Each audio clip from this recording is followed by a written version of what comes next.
সিলেটের জকিগঞ্জে আল্লামা আব্দুল লতিফ রহমতুল্লাহ আলাইহের বাড়ির পুকুরে পানিতে ডুবে মারা গেছেন এক ব্যক্তি। গতকাল রবিবার বিকাল ৫টার দিকে এই ব্যক্তি সাহেব বাড়ির পুকুরে নিখোঁজ হন। পরে ৬ ঘণ্টা তৎপরতা চালিয়ে স্থানীয় জনতা রাত 11:15টার দিকে তার লাশ উদ্ধার করেন। মারা যাওয়া খসরু মিয়া সিলেটের বিশ্বনাথ উপজেলার লালাবাজার এলাকার বেতশান্তি গ্রামের মাস্টার শামসুদ্দিনের ছেলে। পুলিশ জানায়, খসরু মিয়া কিছুটা মানসিক ভারসাম্যহীন।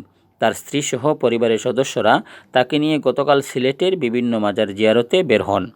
বিকেলের দিকে আল্লামা ফুলতলির মাজার জিয়ারতের উদ্দেশ্যে সাহেব বাড়িতেও যান তারা। বিকাল 5টার দিকে খসরু মিয়া সাহেব বাড়ির পুকুরে গোসল করতে নামেন। এ সময় তিনি মাঝ পুকুরে গেলে হঠাৎ ডুবে যান, তবে তিনি সাঁতার জানতেন।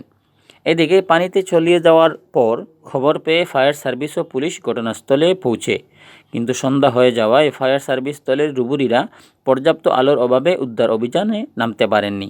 তবে স্থানীয় কয়েকজন মাছ ধরার বড় জাল ফেলে খসরু মিয়াকে উদ্ধারের চেষ্টা চালান। 2 দফা জাল ফেলে না পাওয়া গেলেও তৃতীয়বারের চেষ্টায় রাত 11:15টার দিকে খসরুর মৃতদেহ জালে উঠে আসে। নিহতের বড় ভাই ফখরু মিয়া জানান, তার ভাই খসরুকে নিয়ে প্রতি বছরই সাহেব বাড়িতে আসেন। তিনি মানসিকভাবে অসুস্থ। সাহেব বাড়িতে গিয়ে তদবির করালে অনেকটা ভালো থাকেন খসরু। একই কারণে গতকাল বিকালে জকিগঞ্জ আল্লামা ফুলতলির বাড়িতে যান তারা। পরে বাড়ির পুকুরে গোসল করতে নেমে সাঁতরে ওপারে যেতে চান খসরু।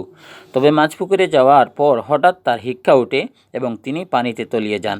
পরে সাহেব বাড়ির মানুষের সহযোগিতায় স্থানীয়রা খসরুর মরদেহ রাত 11:15টার দিকে উদ্ধার করেন।